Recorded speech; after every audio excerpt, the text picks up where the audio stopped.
We all know the difference between a house and a home.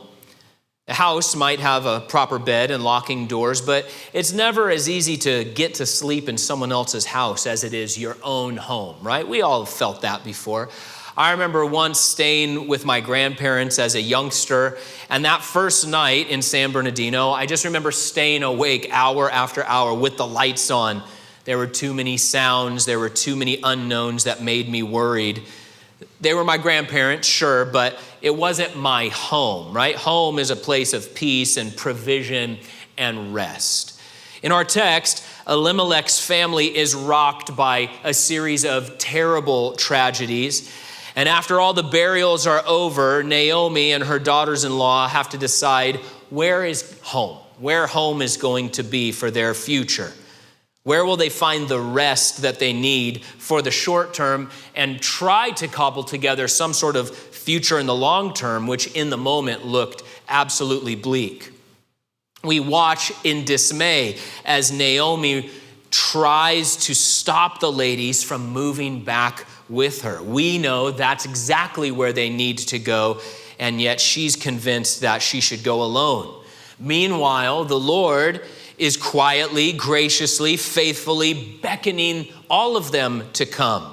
Come find the rest that seems out of reach in their temporal circumstances. You, Naomi, and yes, even you Moabite ladies, come and experience the rest of God through the Hesed love of God.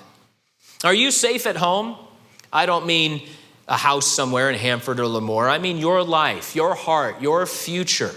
Can you join with Moses, who prayed and sang in Psalm 90, Lord, through all the generations, you have been our home, our refuge, the place where we find rest for our souls. Does your soul have a place it can rest? In this text, we see God inviting his daughters home.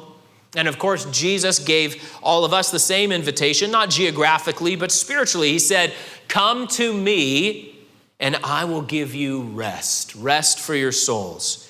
In this text, we see God inviting his daughters home. And so let's take a look at home and rest and how we can and should accept the Lord's invitation. Verse 3 begins, Naomi's husband, Elimelech, died, and she was left with her two sons. The grass looked so green in Moab in the first two verses, or at least the grain looked so golden, but the dream quickly became a nightmare. Naomi's husband, her provider, the leader of this family, died. Was this a judgment from God? Well, the text doesn't say, but we have to conclude that the move to Moab was a disaster. To be buried in an unclean foreign land was considered a terrible fate for an Israelite. And our narrator uses a really strong term when he says Naomi was left. It's a term that can refer to someone who survives an elimination process, or it can refer to the residue that remains. She's left. We think, oh yeah, she's left. He's gone. No, she was left like a residue after an elimination. Naomi and her sons are left bereaved, cut off from their extended family, from their clan, from their tribe. They are left to fend for themselves. And we see here how the book now is presenting Naomi as totally responsible for this family. She is the head of the household now. She's in focus. It says Naomi's husband, her two sons. That seems like a small thing, but that's a really unusual way for ladies to be referenced in the Old Testament. Usually all of that falls on the husband and father, but he's gone and now she's it. She's responsible for this family. It's all on her shoulders. Unfortunately, there's not a lot that she can do. Ladies at this time, they couldn't just go out and become breadwinners. They couldn't just fall back on skills they had learned before. They were, by and large, dependent on husbands and fathers. But what this illustrates for us, and this is an important thing for us to always remind ourselves, our life choices impact the people around us. That might be a silly thing to have to remind ourselves of, but it's true. And we need to tell ourselves the choices that I make, the words that I say, the decisions that I move through, those things impact the people around us. You know, God designed humanity to be connected, not isolated. We are not creatures like the Middle East blind mole rat. It's known as the ultimate introvert. They dig a tunnel system about a foot underground. They spend their whole lives there. If another mole rat accidentally tunnels into the home of another one, there's often a deadly battle. Get away from here. They want to be on their own, isolated, in the dark, not bothered. Humans were not made for isolation. They were made for community right from the very start. Friendship, partnership, society, marriage, all of these different relationships, they bring not only advantages and opportunities for us, but they also bring us responsibilities. In every relationship that you have, if you're a Christian, you have responsibilities toward those people. God's word speaks to us about our responsibilities, our duties as people, as husbands, as wives, as parents, as children, as citizens, even as adversaries. If you're a Christian, you have responsibilities towards your enemies, Jesus talked about. Your life choices do not have consequences only for you. They impact many lives of the people around you, people who God holds you responsible for you to love and to serve and to support at one level or another. Now, Elimelech made this choice. He clearly thought it was right for his family, but it did separate and isolate them out from their extended family, from their clan, from their tribe, from the people of God at large. And we're seeing some terrible ramifications of this choice. Self-centered choices lead to damaged lives around us. And even in the church, we are called to community, we are called to unity, we are called to relationship, not isolation. We live in a time and culture where it's popular for some people to say, well, I'm the church wherever I go, and so I don't need to gather, I don't need to be connected with other people, I'm just this free-floating Christian. I'm just this free radical in the body of Christ. Well, free radicals are a bad thing in our own bodies. Severed limbs and severed digits are bad things in our physical bodies, and they're just as bad in the spiritual body as well. And so we can't be making self-centered choices and thinking that it's not going to have negative impact on our own lives, on our families' lives, and the lives of the people around us. Verse 4 says, her sons took Moabite women as their wives. One was named Orpah, and the second was named Ruth. Hold there. Why didn't Naomi and the boys go back to Bethlehem right away? So Elimelech dies, and then we are not told specifically, but some amount of time passes, and they say, well, we're just going to stay. Clearly, it wasn't only Elimelech who didn't trust God anymore. So Elimelech, we can hang the decision to move to Moab on him. He's the leader of the family, and he says, all right, there's not enough food for us in Bethlehem. We're leaving. We're crossing the Jordan. We're not in the promised land anymore. We're going to Moab. We're going to settle there as resident aliens. That's on him. But now he's dead. So the decision to go to Moab is on him, but the decision to stay in Moab is on Naomi. She clearly was no longer trusting the Lord either. She continues with this ill-advised plan to integrate with Moabite society. Now listen, it wasn't specifically unlawful for these boys to marry Moabite women. There's a passage in Deuteronomy where there is a list. He says, it is illegal for the people, as far as the law of Moses was concerned, it is against the law for you to marry your sons or daughters to Canaanite spouses. Well, the Moabites aren't technically Canaanites, they're outside the land. It wasn't specifically unlawful, but it was definitely, obviously, against the spirit of the law. But Naomi and her sons, they're still acting like the people of Judges. Remember, that's the whole backdrop for this book, in the time of the Judges. And the time of the Judges is defined by one thing: people doing what's right in their own eyes. And so they do the same thing. In fact, our narrator here uses a strange term when he says they took these women as wives. It's a term loaded with negative connotations. It was last seen in Judges 21 where women were kidnapped to be wives. Now, were Orpah and Ruth kidnapped? I don't think so, but our writer and our narrator here is specifically using a word that is not the normal word for, oh, they fell in love and they got married. No, he's using a negative word. They took wives from the Moabites, and at least wants us to think somewhat negatively about their choice. But here, finally, after, a couple of verses, we are introduced to the lady herself, Ruth. Now, Bible names mean things, and often they're very important to the story. So what does Ruth's name mean? We don't exactly know. There's no certainty to what her name means. In fact, some scholars will say it is the most obscure name of the entire book. But scholars generally feel it means something like friendship, or maybe well-watered or fertile. It could also mean refreshment. And she is indeed one of the most refreshing characters of the Old Testament. But we're not exactly sure what her name means. And I kind of like that because it's like this figure, who we know the book is named after her, okay, who's she going to turn out to be? How is she going to turn out? Is she going to turn out to be a positive character or not? Of course we know, but as we're reading this, he's drawing us into the mystery of this lady who seems, she seems like an interesting lady based off of her name, but we're not so sure about her. Verse 4 continues, after they lived in Moab about 10 years, both Mahlon and Chilion also died, and the woman was left without her 2 children and without her husband. So after another decade, even more tragedy hits the family. These 2 boys' names mean things like to be sick or to be finished, he's a goner, or frailty or sterile. And they seem to live up to those names, not only because they died young, but look, after 10 years, neither of them had any children. That would have added significantly to the family's social and economic worries.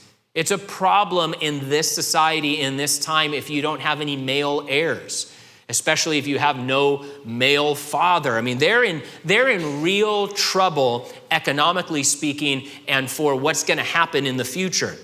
Now, for Naomi, this is obviously a terrible, crushing blow. Obviously, there would be her perpetual grief at the loss of these men in her life. But on top of that, she's lost everything. She's lost everything. Her husband is gone. Her sons are gone. Notice how verse 5 refers to her as the woman. It doesn't even refer to her as Naomi, just the woman. It's as if she's even lost her identity. Everything's gone. She has no connections, no prospects, no skills, no hope in that land, no standing in their society. Once again, she is left like the residue after a terrible fire. What's going to happen for Naomi? Verse 6, she and her daughters-in-law set out to return from the territory of Moab because she had heard in Moab that the Lord had paid attention to his people's need by providing them food. And so suddenly, a light shines into the darkness. In the shadow of death comes a message of life. How did she hear about it? How did she get this message? Now, we don't know the particulars, the logistics. We don't know who came and sent this word, but this book is a story of providence. God's working through real circumstances. God's working through human history to accomplish his good will. It is the story of a Lord who loves his people, who sends the good news to those who need it, the good news of his loving act of grace so that they can hear it. That's the work of God throughout every generation, to send the good news of who he is and what he's doing on your behalf so that you can live and not die. God's tender kindness is right there in verse 6. That phrase, the Lord paid attention, it speaks of God's visiting his people. That's what it means, that he visited them with care and concern. The first time that term was used in the Bible is all the way back in Genesis 21, when the Lord visits Abraham's wife Sarah and does for her what he promised. He gives her a son. He gives new life to the family of Abraham, life that eventuates in blessing for all the families of the earth. Through that family came life for all of us, the delivery of the Messiah who saves the whole world. Now remember, Elimelech and Naomi left Bethlehem because of a famine. They didn't think the Lord would take care of them and provide for them. And now, when we finally see God do something, what's the first thing God is doing in this book? He's doing the very thing they thought he could not do. The thing they didn't trust him to do, here he is doing it. They were wrong. He was faithful. He does watch out for his people. He is mindful of their difficulty and their suffering. He does work through human situations in order to accomplish good on behalf of his people. Now, for their part, the Moabite ladies decide to go with Naomi. Notice that they set out too. They set out to return. Now, this is remarkable because they're doing the flip side, the opposite of what Elimelech and his family did in verse 1. And Elimelech and his family in verse 1, they say, we're leaving the land of promise where our God is because we don't trust him to provide for us, and we're going to go to the land of the Moabites. And here we see these two ladies, these Moabite women, doing the opposite. We trust your God to provide. We're going to go to your land and we're going to live there because he's going to take care of us. They are giving up their community, their culture, their gods, because they believed something about the God of Israel. Now, we don't know exactly all that they had heard or all that they understood or all that they believed about the God of Israel, but it was enough that they were willing to devote themselves to him, to trust him, to follow him, to go where he was calling them to go. Verse 7, or rather, let's pause before verse 7. So we don't know exactly what the ladies knew, but Naomi's testimony and Elimelech and the boys, they clearly had told them something about the Lord. And while that testimony must have been muddled and compromised, since this family really wasn't trusting the Lord, not in a real way, clearly Naomi had taught these ladies something about the truth of God. Verse 7, she left the place where she had been living, accompanied by her 2 daughters-in-law, and traveled along the road leading back to the land of Judah. I'm struck by how simple the path back was for them. Not that there weren't any difficulties or dangers or that it didn't take some work and some planning, but notice they don't have to, cut through a dense jungle to find their way. They don't have to blast through mountains. They don't have to row over seas. They don't have to discover a secret map in order to find their way to this lost city or something, right? It's right there. There's the road that leads you home. It just kind of reminds me of the yellow brick road. There it is, right? Just follow it. It's right there. It's going to lead you exactly where you need to go. The road leading back to the land of Judah. The Bible uses this image of taking a road to speak about the course your life is on, my life is on. The history books of the Old Testament, they will use this term to evaluate whether a king of Israel or Judah was good or evil, what road they were on. The prophets and the wisdom books use it to speak of moral or immoral paths. Psalms opens with this image of the road that we're on. Is it the road of the righteous or is it the road of the wicked? And so what path are you on? What path is your life on? Jesus explained in the Gospels that there are 2 roads that we can take. One is broad. It seems easy to walk on. But the end of that yellow brick road leads only to destruction. The other road is narrow, but it leads to life. And Jesus says, man, walk the narrow road. Here it is. Let me show you where it is. You can walk it. And he went on to say that he is the way that leads to life.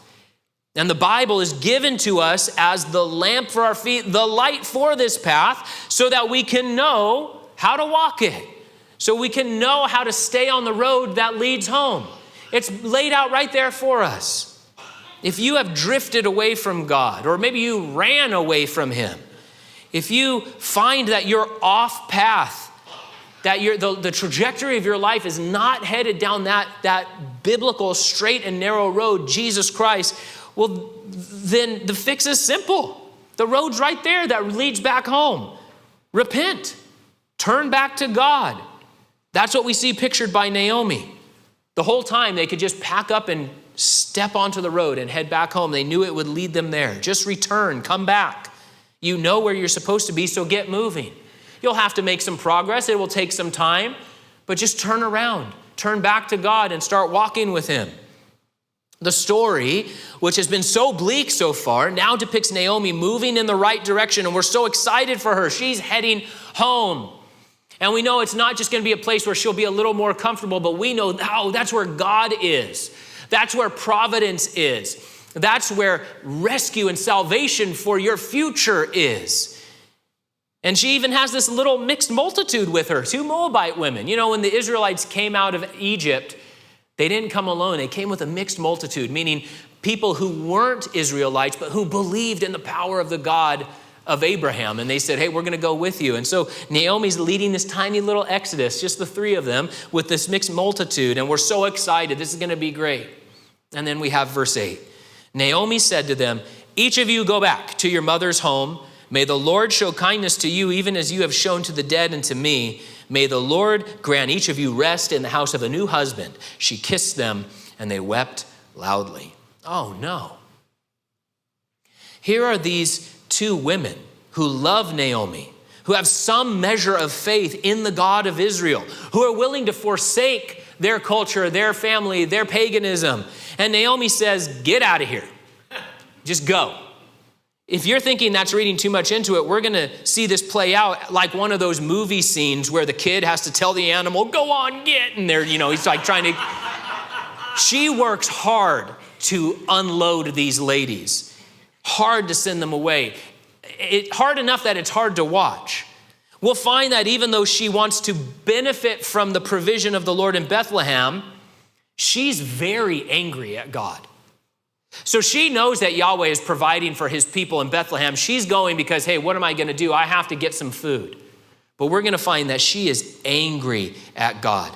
And she seems to be trying to excuse herself from her responsibilities and this very precious opportunity to rescue 2 needy women from paganism. She says, I don't want to have you around. You need to go back home to your mother's homes. In the next verses, notice how she's going to call them my daughters 3 times. And for the rest of the book, she keeps referring to Ruth as my daughter. She knows that God has brought them into this relationship, that you are my daughters now, and that responsibility and that fellowship that they should be having. But what do we see here? Go back to your mother's home. And so in this moment, even though she knows in her heart that God has connected their lives together, she says to them, you know what? I'm not your mother. Not right now. Go find a mother. Go back to your mother's home. I want to be free of my responsibility of you. I want to be free of this opportunity the Lord has brought me to bring you into fellowship with him. And it's a sad moment. Now she tries to dress it up with spiritual talk. May the Lord show you his Hesed, she says, right? God's faithful covenant love. May he show you Hesed. May the Lord grant each of you rest, she says. But this is not a heartfelt prayer. This is a phrase used in a technical sense to end a relationship. She's saying, we're done. And I'm using these formal things to say, we are done. I am concluding my relationship with you. And may God's Hesed love be with you. And may God give you rest back in Moab in the home of a new husband. Now listen, not only was Hesed a specific and loaded word, rest was also a loaded and meaningful word to the Israelites. Because God had come to them when they were still the family of Israel, before they became a nation. He said, look, I am going to find and give you rest. It's a specific word. He said, I promise I will give it to you. It is not in Egypt. It is not in the wilderness. It's on the other side of the Jordan. And the Lord would use that term specifically as a place of peace and happiness connected with their covenant with him. And additionally, one commentator writes, the term rest summarizes all the qualities of an ideal marriage in which a godly woman can find strength, security, material well-being, and love. There was no Hesed in Moab. And there was no rest on that side of the Jordan, because there is no rest apart from covenant with Yahweh. You can't find rest if you're not in covenant with God. This is why Jesus says, I'm bringing you the blood of the new covenant so that you can come to me and find rest for your souls. It's not enough to just say, I believe Jesus existed. I believe maybe he had some powers, but I'm going to live over here and do whatever and I'll find rest. No, you won't.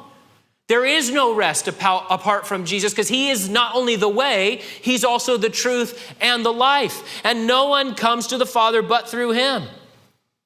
And we'll see later in chapter 3, Naomi, deep in her heart, really did feel it was her responsibility to find rest for her daughters-in-law. She says it. She's like, I have to find it for you. She knew that was her duty. She knew that was the calling that God had placed on her life.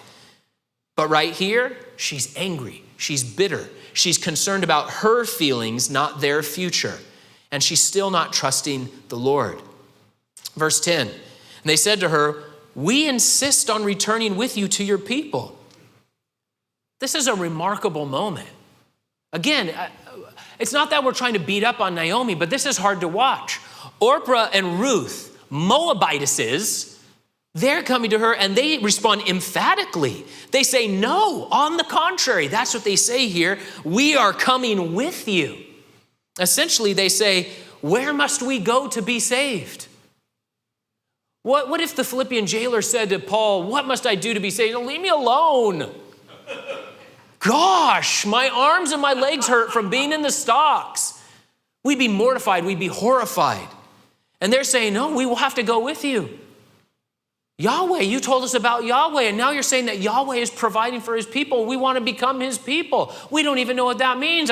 We imagine it's going to be pretty difficult, but we want to come with you. Where must we go to be saved? But Naomi, she's not really walking with the Lord, not in faith, not in trust.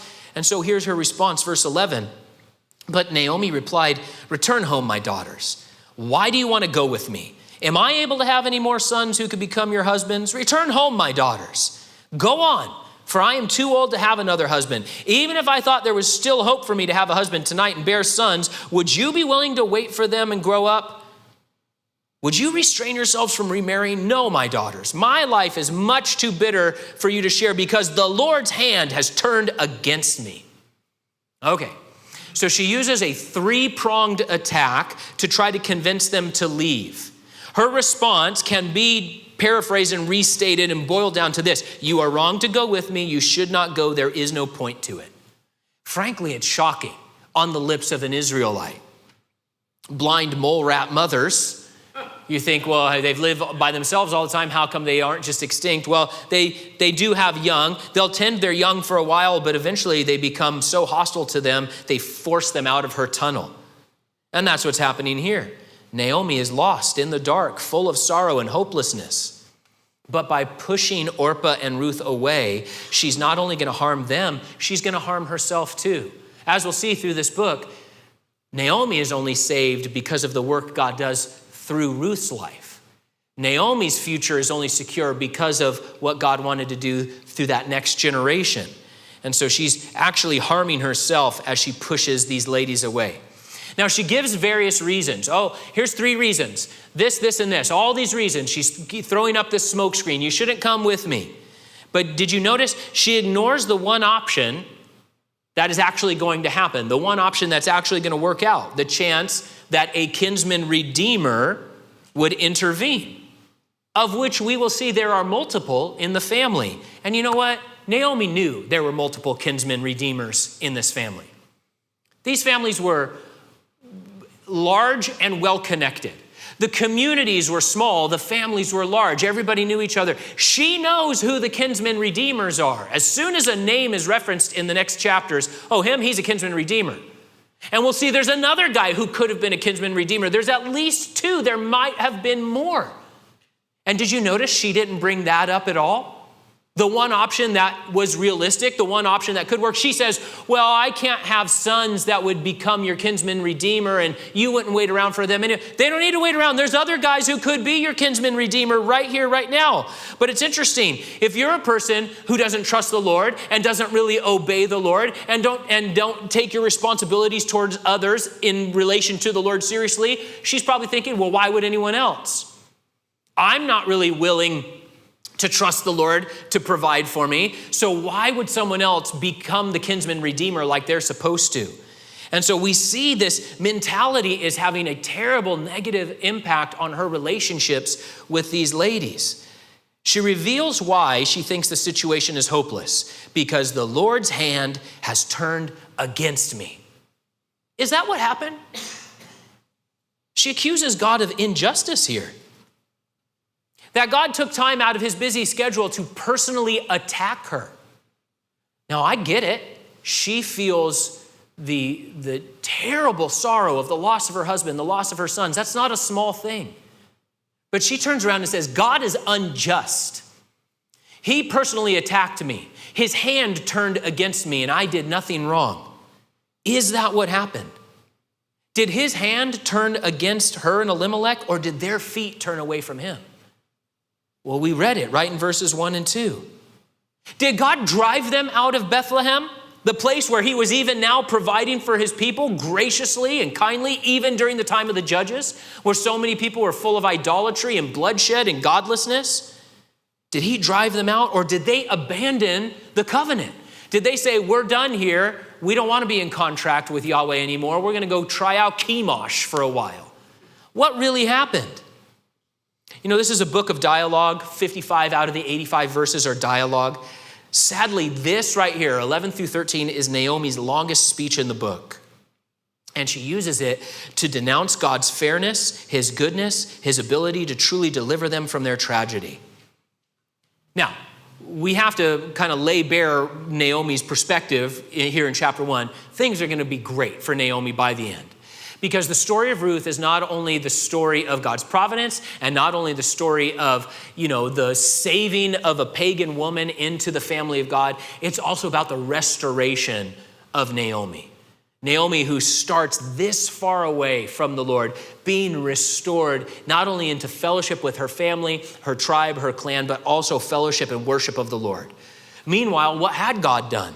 He sent food to Bethlehem when they needed it, and he sent word to Elimelech's family, even though they're way out there. He says, hey, the Lord's like, okay, let's get food to Bethlehem, and then while we're at it, make sure they find out about it. Way over there, somebody's going to have to cross the Jordan to bring the good news to Naomi that I'll provide for them still. Even though they turn their backs on me, even though they don't trust me, even though they accuse me, send the good news that I will save them if they are willing. And we'll see he was doing a lot more than just sending grain and sending a message behind the scenes on behalf of these ladies specifically. Verse 14, again, they wept loudly, and Orpah kissed her mother-in-law, but Ruth clung to her. Naomi said, look, your sister-in-law has gone back to her people and to her gods. Follow your sister-in-law. We shouldn't be too hard on Orpah. She obeys her mother-in-law's demands and commands, right? All right, I'll go back. We can be a little harder on Naomi, at least today. Earlier, when she was putting a spiritual spin on her words, what did she say? Oh, the Lord supply you with what you need for your future. Oh, the Lord give you Hesed. Oh, the Lord do this and that. What does she say here? Just go back to your gods. Oh, my goodness. People talk today about how things that people say or post online can get them canceled. This is a pretty bad thing for an Israelite to say. You can see her running for, city council of Bethlehem. Did you say, go back and worship the gods of Moab? And she have to go and do the press conference. I deeply regret my earlier post, To tell someone to go back to the Moabite gods, to go back to Chemosh, who would demand that if Ruth ever had a baby, she would have to burn that baby alive on his molten arms. It is almost unspeakable for a person who knows the God of Israel, who knows Yahweh, to say, just go back to Chemosh. Just follow. Just go back there. It's fine. We'll hear Ruth's response next time, but for now, we see what she does. She clings to Naomi. Despite all Naomi was saying, despite how she was pushing. And the word used there is a strong one. It speaks of the kind of closeness found in a marriage relationship. She cleaved to her. Ruth was devoted in heart, in mind, in body to Naomi, her people, and her God, the one true God, even if Naomi said, I don't want you with me. She said, hey, I'm in. I'm a buyer. You don't want me with you. I want to be with you. And we'll see her wonderful poem next time. Ruth would find a true home in Bethlehem. Even as they spoke, God was preparing a place of rest for her. Jesus Christ has the same kind of love and intention for you. He has invited you to make your home in him, and he wants to make his home in you. He said in Revelation chapter 3, I stand at the door and knock. If anyone hears my voice and opens the door, I'll come in to him and eat with him and he with me. And so the Lord says, hey, come be in Christ, be in me. Make your home in me. I'll give you rest for your souls. I'll give you a future. I'll give you provision. I'll give you the work of my providence. And I want to make my home in you, to indwell your heart. The world around you may try to dissuade you. Your family may try to stop you. Your own hurts or doubts or sorrows might be whispering to your heart not to trust in Jesus. But he is the God of Hesed love. And he is the only one who can give you rest. And our choice is to trust him, to follow him, to believe him, even when everything around us tells us not to.